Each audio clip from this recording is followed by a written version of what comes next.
Dr. Amitabh Biswas, Dr. Shaman Kundu, Dr. Somi Goswami, and the entire team of BDCon 2024 for inviting me to give this prestigious APJ Abdul Kalam oration. I am very thankful to the entire team of BDCon, and my sincere apologies for not being able to be there physically because of various constraints, logistic constraints, that I'm unable to be there today. But nevertheless, I thought that for this oration, I will choose a topic of managing diabetes in the first year. How does it matter, and why it matters, and how to make it matter. So this is the topic that I thought, which is very practical and should be discussed with everyone. So I thought I'll start with two interesting cases which all of us see in our clinics. We see such patients in our clinics. A 30-year-old gentleman is coming, he's IT professional working for a US-based company, working in the night shift. So he works from 9 p.m. to 3 a.m. every day. And he has family history of diabetes in both his parents. He's obese. His BMI is 32 kg per meter square.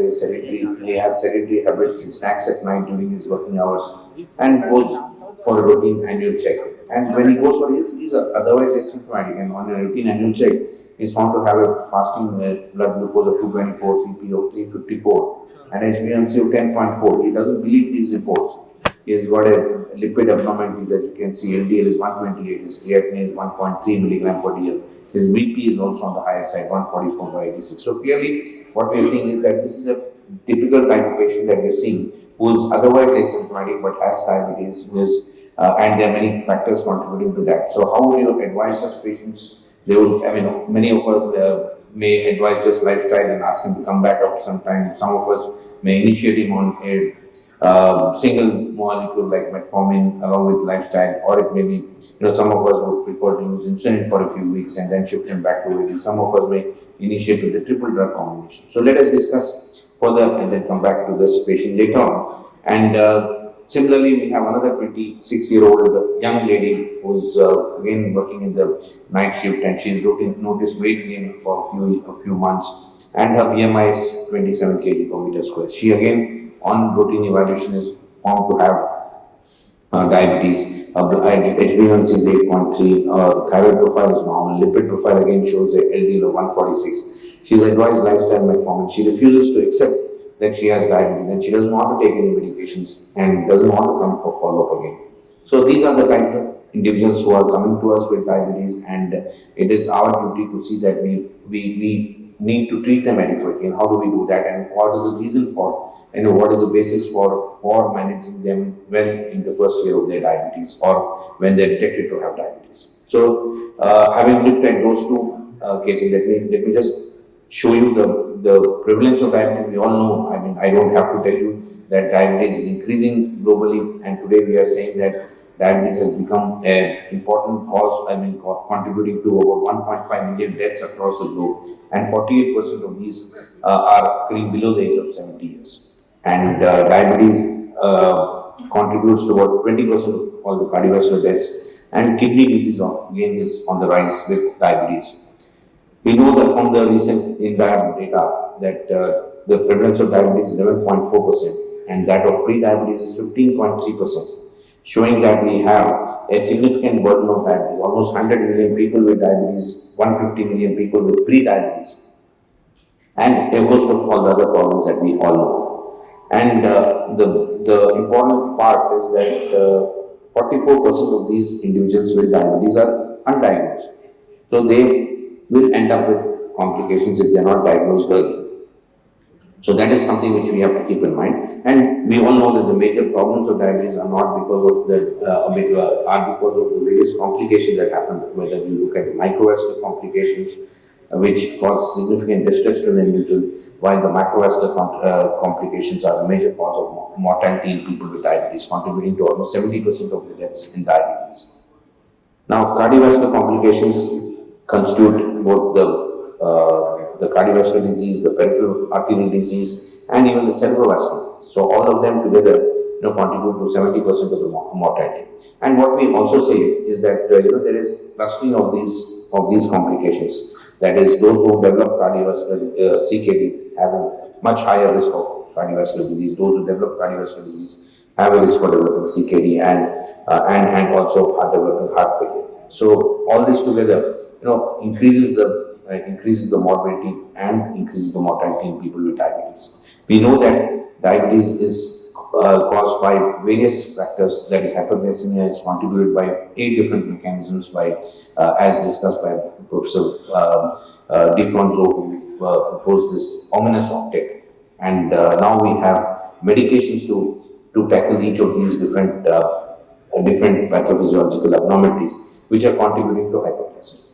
So it is important that we understand that although we have several different mechanisms contributing to the hyperglycemia, it is the beta cell failure which is very important, and we also have sufficient data to say that we tend to have a lower beta cell function at any given level of insulin resistance, and our population tends to develop diabetes earlier.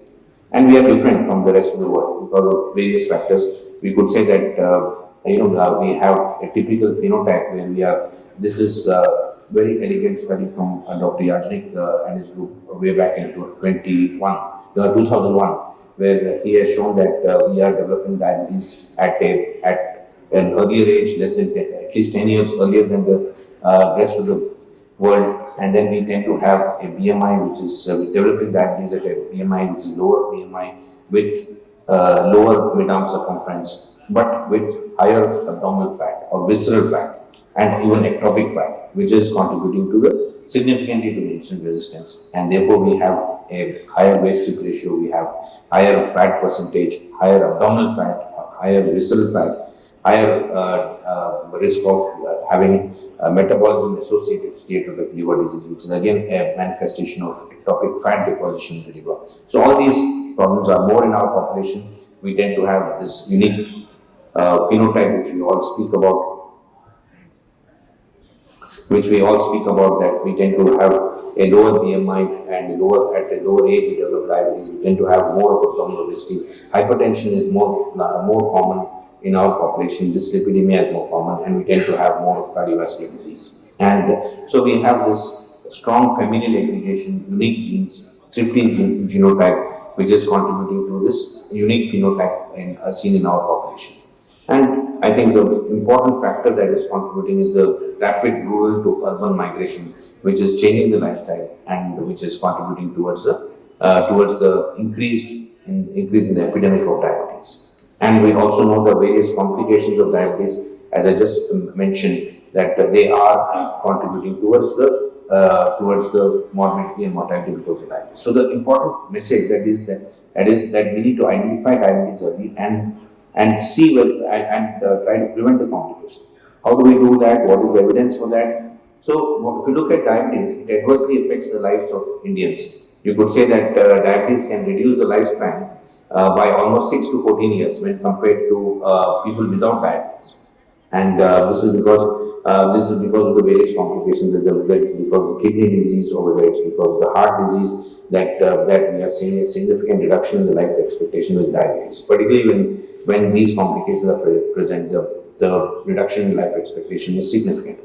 And do we have evidence to say that we can prevent this? Yes, we need to. That is what I'm going to show you in the next few minutes. And I would like to start by saying that early intensive therapy is important because the first year of diabetes management is very pivotal in setting the trajectory for the long-term health outcomes.